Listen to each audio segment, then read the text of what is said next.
My name is Flavia. I am a science teacher in Brooklyn, and I bought my first property here in New Jersey for me and my son. Um, I am originally from Barbados, so I'm like first time home buyer, first time like high school graduate, and college graduate, and all those things. So it's a really big achievement. Just to just kind of build like a little legacy for my son mostly, just to have not only a place or a space for us, but somewhere we can make a little bit extra money if we did it the right way, if we do it the right way at the bottom floor. So just having that multi-family so that we can kind of live on the top, rent out the bottom so that we can do a little, a little income for us Yeah. that we can have. It was not part of the plan. It definitely evolved. Once you can see what you can do with a space that you do have, it's like, oh, why not, try and maximize what you did buy because it's expensive. So try to maximize and get that money back in, a little bit as quick as possible. You looked at my budget. We came up with like a credit plan and a plan to pay back any debt that I did have. Um, and you do those master classes, which really, really help you walk us through the entire process so that nothing was like a surprise. So when you're in the actual process of buying, you're like, oh, well, I know this and this and this. And they're like, oh, you're prepared. I'm like, yeah, I had some help. And to set you up behind the scenes to know that I may need this, and this, and that you have that prepared for when they ask for it. Here you go. Like there's no I need to scramble to go get it. I have it already because I know ahead of time they may ask for these specific things. And having you on hand was like even cherry on top because when you start freaking out about certain things, it's like I got she's right there, literally right there. Well, I would say get a really good lender, and you won't really know that till you're like in the process. But one that you can text at any time as well, and like you can ask questions, right? I had one where if I would like the house, I would send him over the numbers. He'll run the numbers for me right there, and like, oh well, you can't afford this or you can't afford that, or if you have that specific rent roll, that you could probably get it. And with this specific lender, I was able to get not only the first time home buyers, but the first generation grant on top of that to help me buy the home as well. Right. So, right, really getting a lender that knows his stuff and has access to multiple programs is really ideal and key when you're in the process. It's important because you don't want to have a person on your team that's going to try and sway you into something that you don't necessarily want. Right? This is a really big purchase, like a huge purchase. Purchase. You don't want to have regrets later. I went through two realtors before I found a third one that really like listened to what I wanted. I went through a bunch of different lenders, but it's a process that is trial and error, right? You may not like your first lender, you may not like your first realtor. Don't be afraid to be like, okay, well, this is not working out, and go ahead and find a new one. I gave chance after chance. Eventually, you just have to be like work up the courage because you don't regularly fire people or let people know that hey, I'm not. This is not working out for us every day. So, of course, with your your encouragement, like it's okay to do this. It's just like Yes. I just let them know that this is not working out, and they need to go find. And luckily, I didn't have to sign anything to work with those specific realtors. So it was a much easier process to kind of get out of that then than it probably is now. Definitely the budgeting. That was key because you don't necessarily see when you're swiping, where is that money going?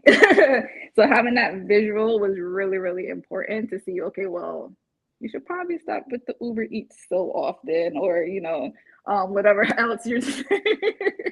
So just really having like a visual of what you need to do really helped. And I think you really are amazing at that. You laid it out, self-explanatory. I see where I need to save, where I need to pay, the weeks I can do it in.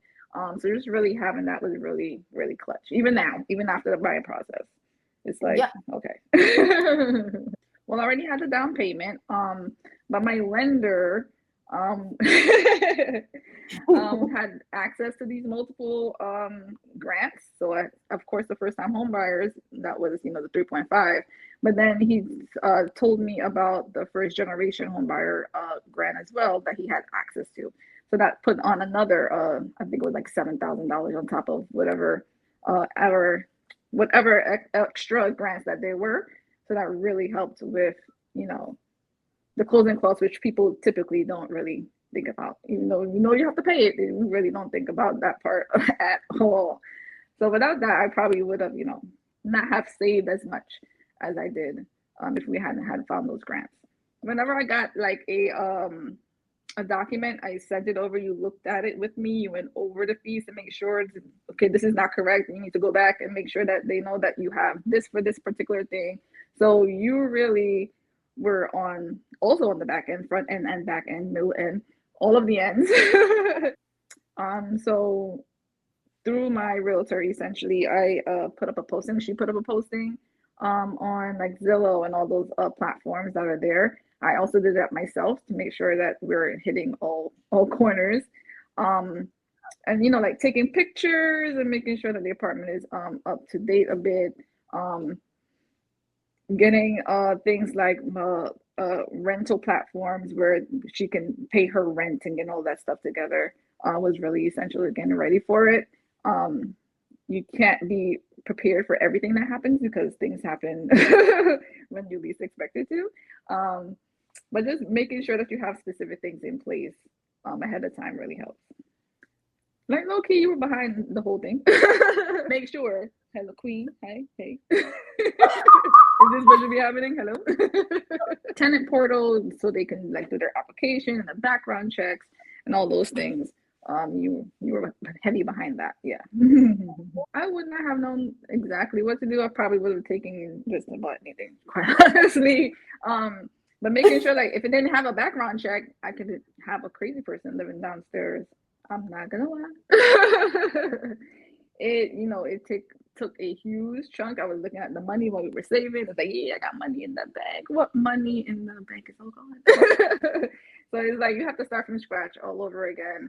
And really, build from where you were before, from where you are now, and really getting back into, okay, I need to start saving for specific things for the house, for things that may happen. So it's definitely a different financial situation when it comes to having the house now than it was when you were trying to buy. Things come up when you own a property. Like I didn't expect to have plumbing issues, or you don't expect to have, leaks and things of that nature. So you have to pay people, and people have to come in. You have to keep track of these things. So it's definitely a change from, renting where, hello, I need it fixed, to being like, hello, you need to come fix this. And the plumb and the boiler and the stove and the plumbing, and it's like, oh my god, it doesn't stop. The inspector, he's here to check out things quickly. It's not like a thorough, I go behind the walls kind of inspection. And typically when things start to get used, that's when problems start to like arise. So turn on the water for 15 seconds. It's not going to show you, well, you have a plumbing issue, you need to fix. Right. So it's not till like you really start living in the house that these things like, oh, peekaboo, I'm here. And they start to pop up. I want to own multiple properties. This being my first. Maybe again a second one. Hopefully maybe in New York. Maybe if I can in New York.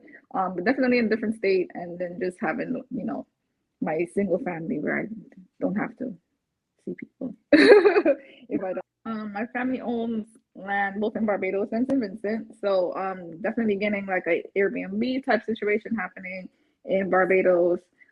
Figuring out what could be done in St. Vincent since there is land there and nothing on it as yet.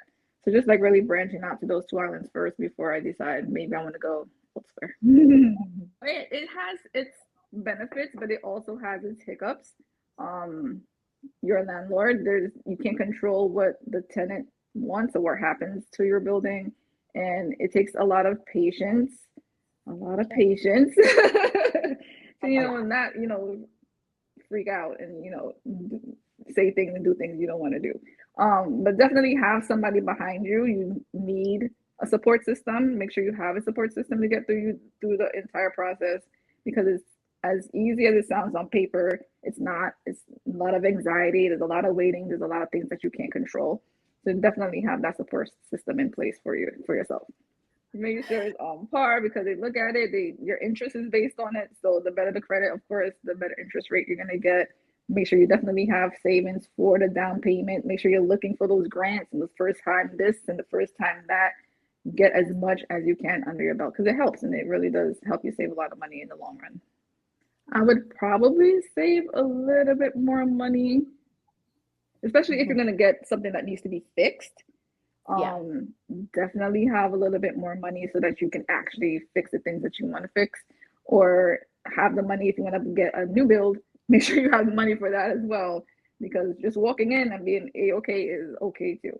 Well, apart from like the budgeting and going over the finances, you're there mentally as well. So like talking about the finances, making sure that your mindset is okay and ready for what you're about to go on. Because if it's not going to happen.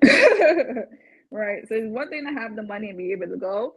If you're not ready mentally, you're not going to be ready for it at all. It's not going to be an easy process to work through if you're not there as well.